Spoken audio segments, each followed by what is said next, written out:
Hello there, welcome back to my views and news. Several viewers in comment section and private messages said, Sajid, you should compare Fano and the OLA Oromo Liberation Army. Fano and Tigray fighters should be compared to. In this video, I'll focus on the comparison between Fano and the OLA.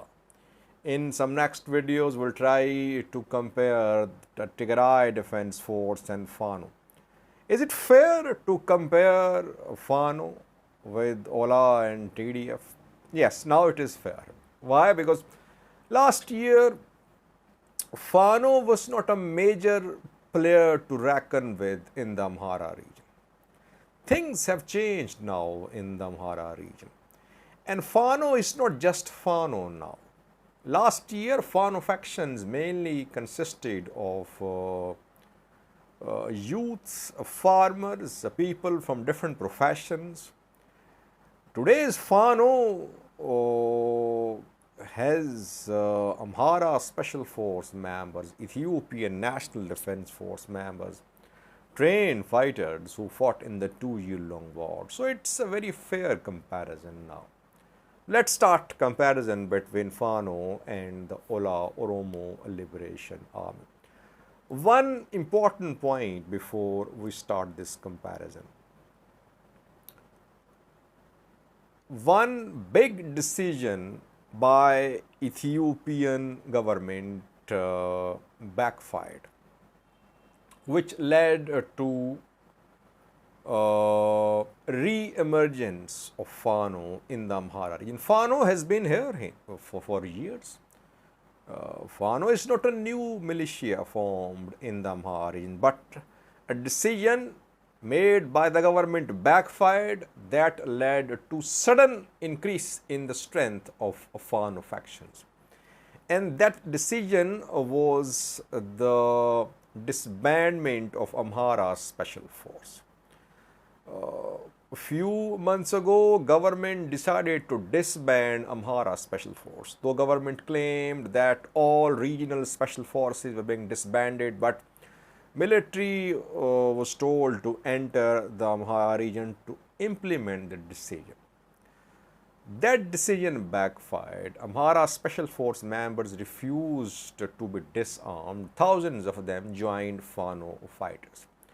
And we saw region-wide protests in the Amhara region against the disarmament of Amhara Special Force. First decision, gone wrong. Secondly, government has failed to make a decision about future status of Volkayet and Raya. Southern and western zones disputed between Tigray and Amhara regions.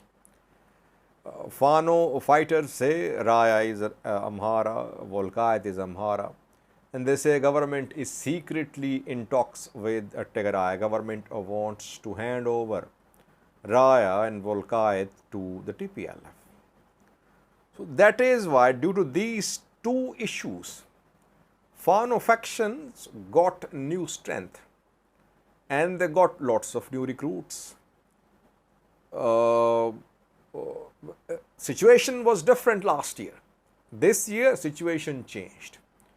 So what Fano is now in terms of strength, it is because of wrong decisions or because of some decisions not made by Ethiopian government. Now, how to compare Fano and the OLA fighters?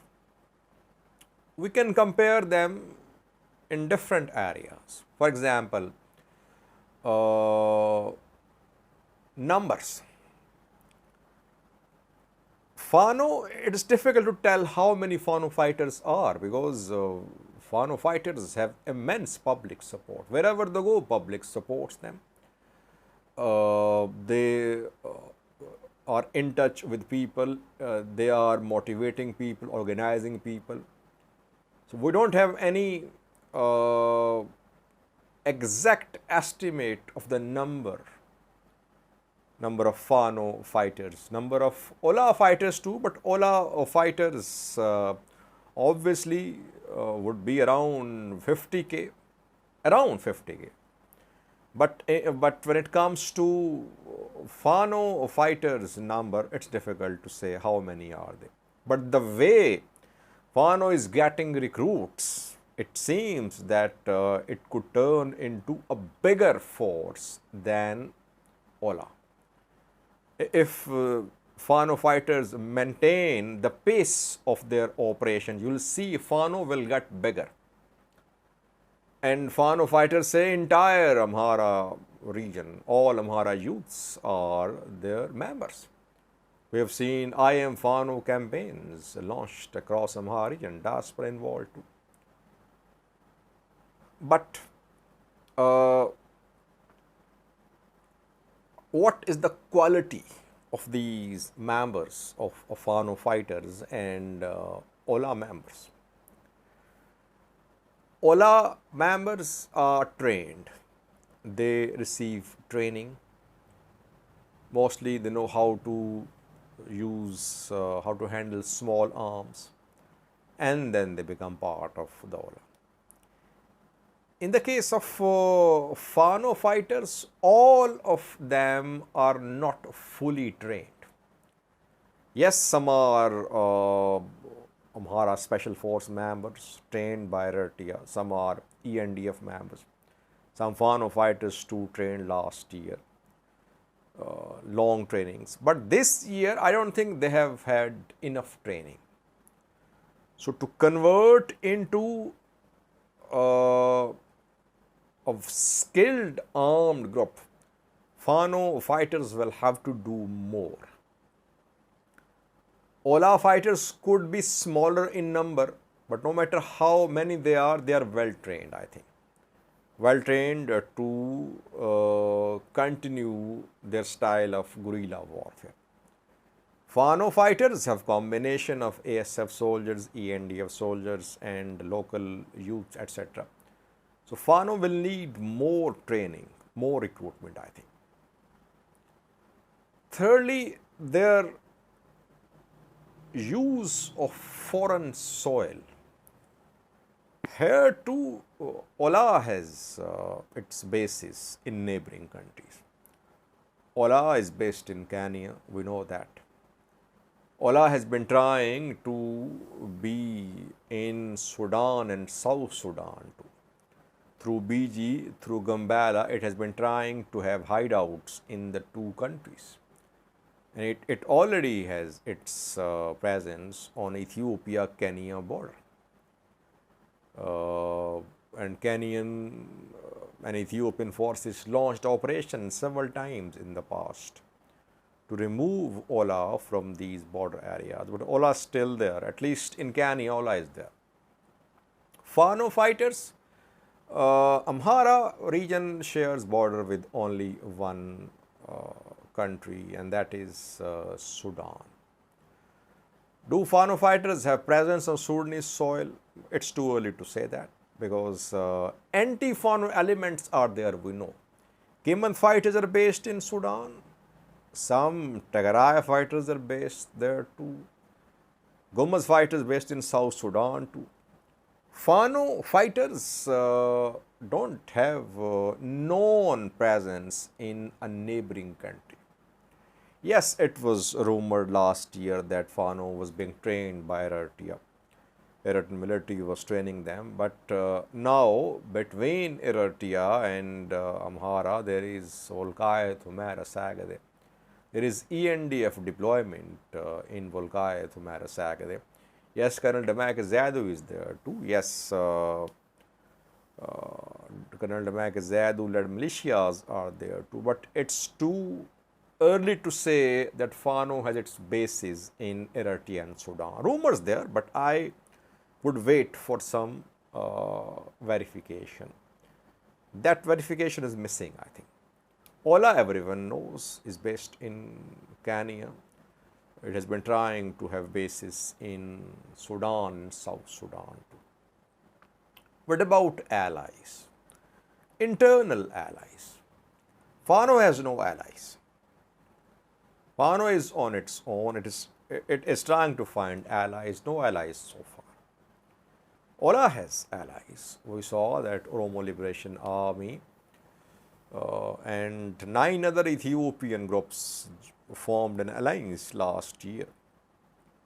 Not last year, I think it was in 2021. That alliance could not flourish. Gambela Liberation Front fighters and OLA are fighting together, though GLF has signed a peace deal now.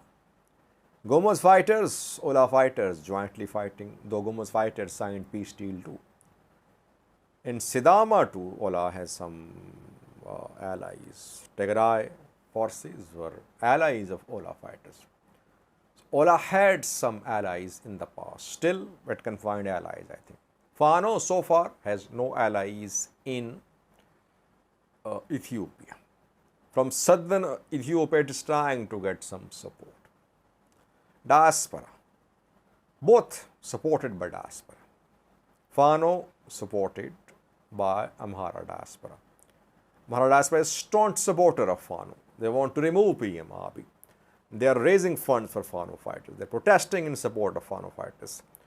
OLA has more of a silent support from diaspora. Diaspora supports OLA financially. We don't see lots of protests, rallies in support of OLA abroad. But still, OLA gets funds from abroad.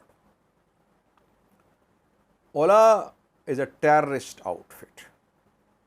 Very important point that in 2021, Ethiopian Parliament declared OLA and TPLF terrorist entities. TPLF was removed from terrorist designation a few months ago. OLA is still a terrorist entity according to Ethiopian law. Fano is not a terrorist entity so far. Maybe in future government could consider declaring Fano a terrorist entity too. Public support. Much more public support for Fano than for OLA. Though Oromia is a big region, but still I think Fano managed to build a narrative that Amharas are in danger. Amhara ethnic group as a whole is in danger. That narrative is selling, still selling, and due to two decisions made by the government, disbandment of Amhara Special Force and no decision about future status of Ravol Kait, Fano fighters, Fano supporters, they built a narrative. And that is why there is immense public support behind Fano. OLA does not have this type of public support. OLA, yes, has penetration in Oromia, but the way we are seeing massive public support for Fano, that support for OLA is missing in Oromia. Their ability to survive, it's a very important point, viewers. Ability to survive. OLA has proven its ability to survive.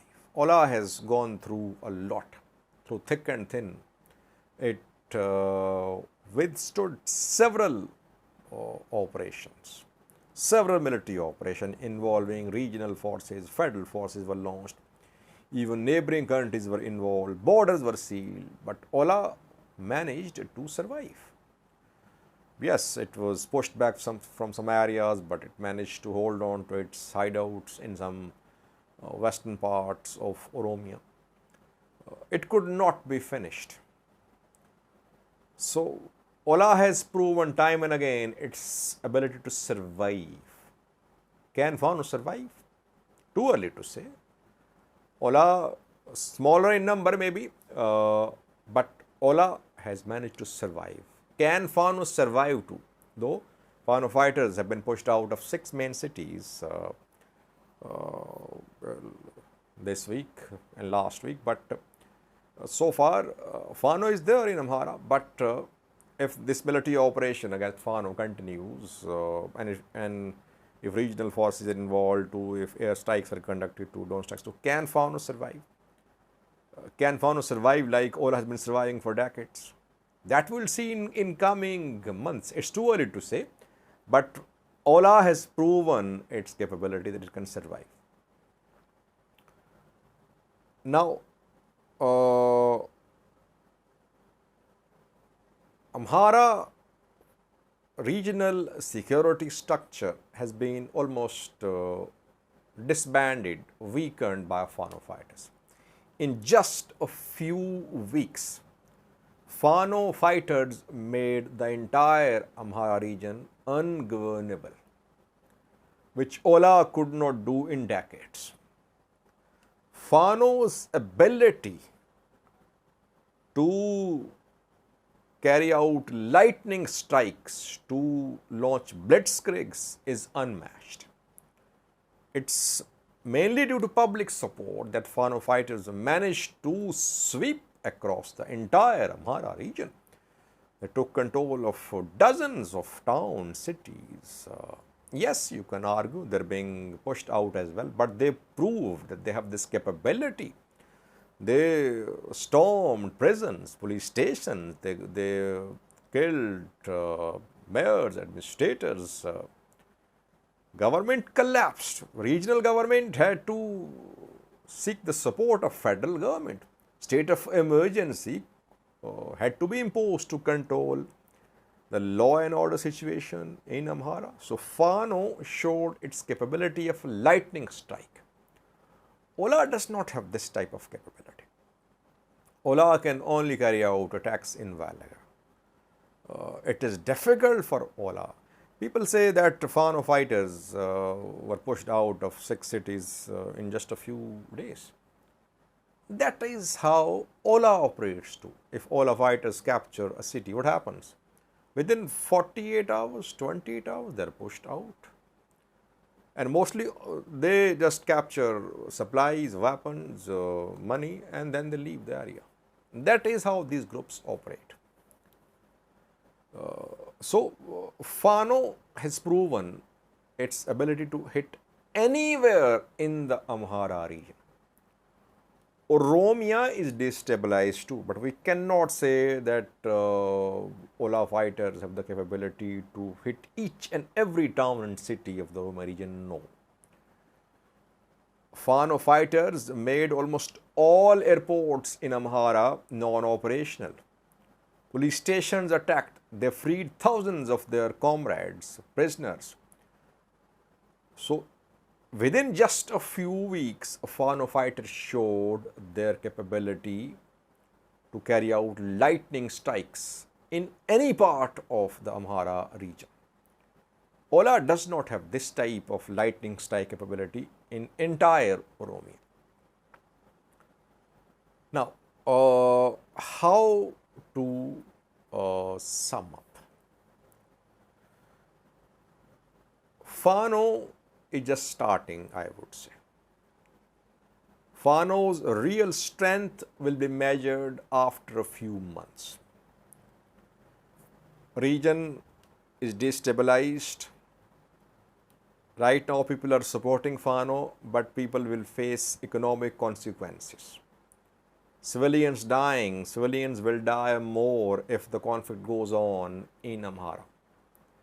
Can Fano manage to retain public support? Can Fano counter intensified military operations? Can Fano turn into a bigger force? Can Fano deploy heavy weapons too? Will it start using heavy weapons?